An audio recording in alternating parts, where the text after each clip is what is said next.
Hello and welcome everyone, Ducky O'Brien here, and today I'll be going over my second production line for the Salvage initiative. Now this one will use up all of your materials, and this one is a pain. I'm going to go over why later, but for now let's start out with what you're going to be building. You're going to be building drill strength 2 on small printers, which uses up your tungsten carbide and your titanium alloy. And then on medium printers, you'll be printing out a crane, which requires titanium, silicone, and steel.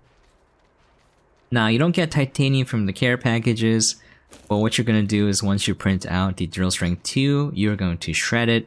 You are going to get 3 scrap in return. You're going to use 2 of them to get a titanite, not titanium. You're going to smelt it. Once it's smelted, you're going to put it here, and now you can print out a crane.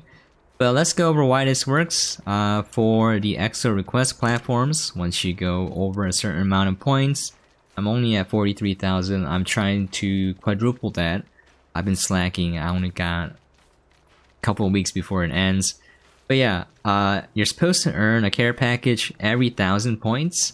But for some reason, when you reload your save file, all the care packages that you earned up to that point are available yet again.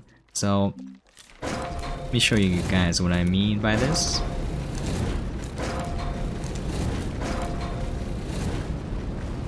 And it's gonna keep coming and coming, and it's gonna be a huge mess. Now, there's no way to avoid this, because when you send a package up, when you send debris up, you are going to receive a care package if you have some waiting in queue. So there's no way around this other than never leaving your save file. So there's an opportunity here. There's really no way to avoid it.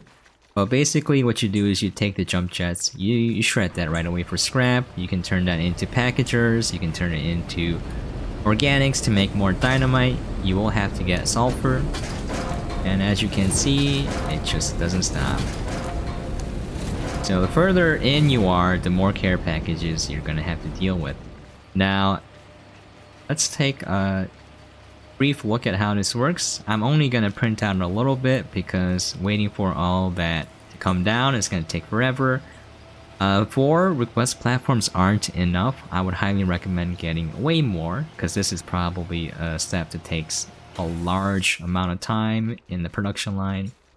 Anyways, here, once you print this out, we have immediately removed the titanium alloy and the tungsten carbide from the equation. Okay, look at this. This doesn't stop. I believe this behavior to be a bug, but it has not been removed, so you know what? You can use it to your advantage. You can get a lot of scrap if you want, and use that for whatever you want. So you can get a lot of titanium alloy with the steel and the helium, turn it into nanocarbon, which I have a whole stack of here, which I don't know what to do with here. I guess I can turn it into RTGs. Alright. So once that is printed out, I'm going to be printing it out multiple times. Again, I'm going to sort the silos with each of the materials needed. I'm not showing that step because it takes too much time. I did it on stream. It took me like 4 hours to set all of this up and then run it a few times. So when that is shredding, you should have some scrap left over. You're just going to take 2 multiples of 2. You can get your titanite, and then you're going to smelt that into titanium. Once that silo is full, you're going to bring it over here, you're going to mount it, and then now you can print out your crane. But before that, just want to note here, shout out to Cardo, you can kind of use auto unload on a trade platform. I'm going to show you guys how to do it. I'll wait for that to come down. Alright, so this will use the silicone, and then we'll use the steel. Oh, I dropped it. So let's print that crane out. Again, use multiple printers. You can use many of these platforms, this configuration, if you want to speed it up a lot more. I don't think you can go faster than operating 12 medium printers, but who knows.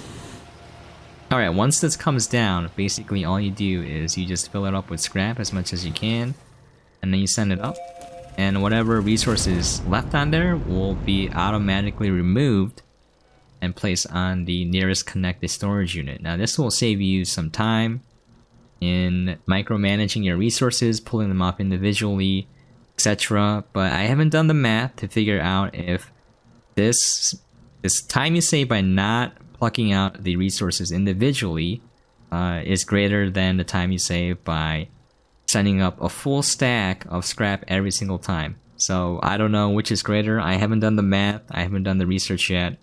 So I don't know if this is faster. I can't say that without the data to prove it. But I can tell you that's more convenient because you don't have to worry about it. So it's up to you guys what kind of method you want to use. And then once that's done, you just smelt that. Alright. Now once we have the crane, this is where it gets really annoying. Okay. So with the extra large shredder, when you blow it up, it's very convenient in that it's tall enough where the dynamite will stick on the very top of it, and it will do minimal damage to the terrain around it. You can stick it up right here, and it'll barely touch the bottom of it. But with the crane, it's very low to the ground, and it will always do some damage to the terrain. Now I tried to avoid this by using a platform underneath it. I tried to anchor it, I tried to cover it in dirt, I tried everything possible, and it does not work. So there's really no way around this. So you're stuck with this. So just gonna do this, blow it up, and then hopefully you get small debris. We got one.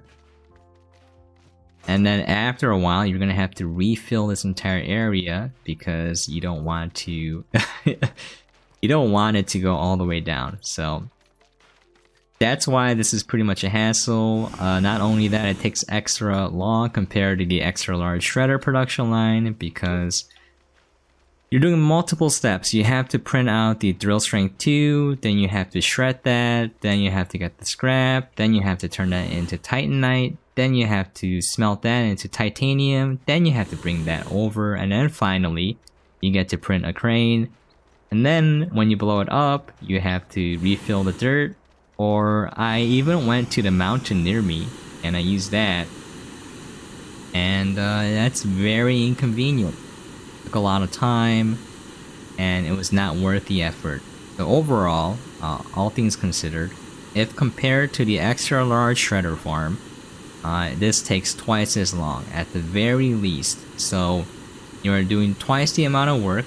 However, you are getting rid of all of the materials. If you don't get rid of them, your save file will get larger and it will start to run slower. So there you have it. That's where I started blowing it up. Yeah. So currently my save file is sitting at 41 megabytes. It takes forever to load sometimes. I could not load it on my older PC with only 16 gigabytes of RAM. There's a crane up there in the air. I'm gonna leave it there. It's kind of hilarious. Okay. So yeah, that's my production line.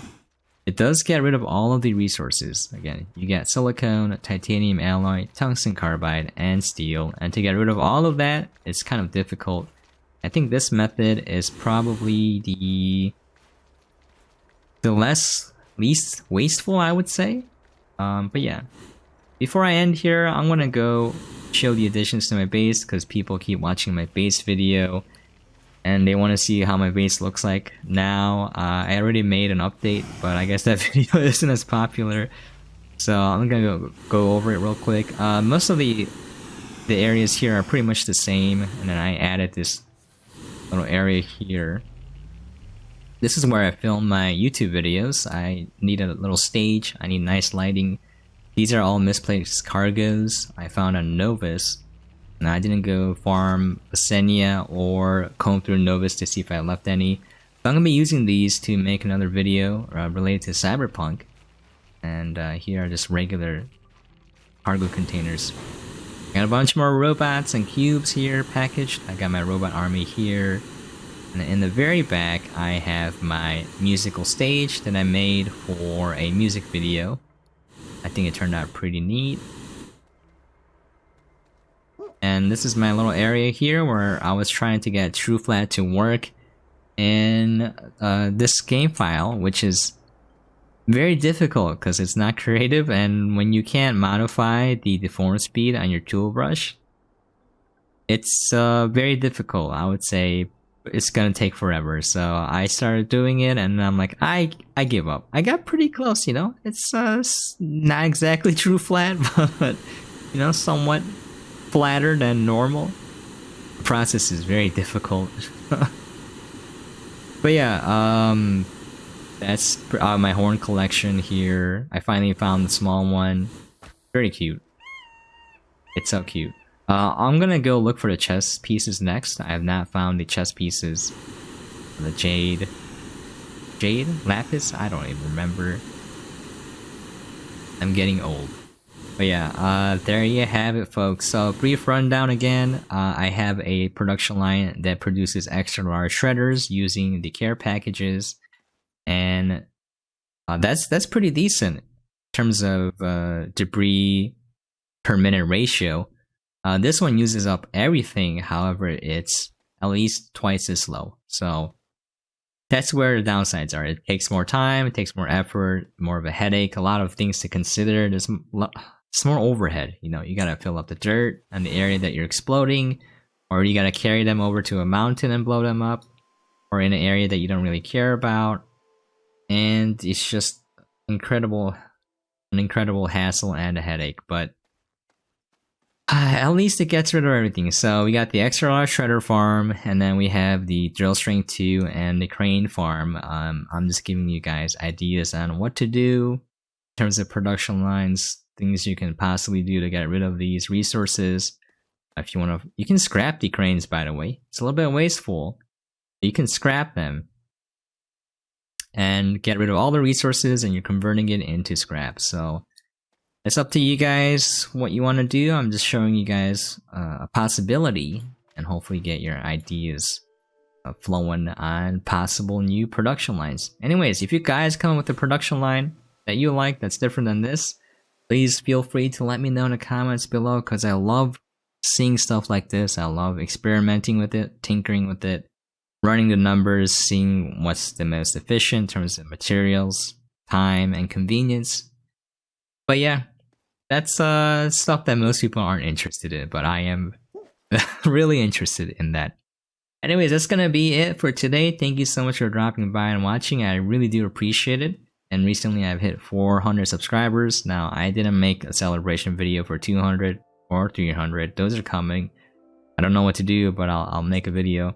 But yeah, thank you so much for the support. I didn't think it was possible that I would get this far when I first started this channel, because I had like 0 subscribers and like no views for the longest time. And thanks to this game and the community and all of y'all being so supportive, I've hit this milestone, and I greatly appreciate it. But yeah, thank you guys so much, and as always, hope you guys are staying safe and sane out there, and catch you guys next time.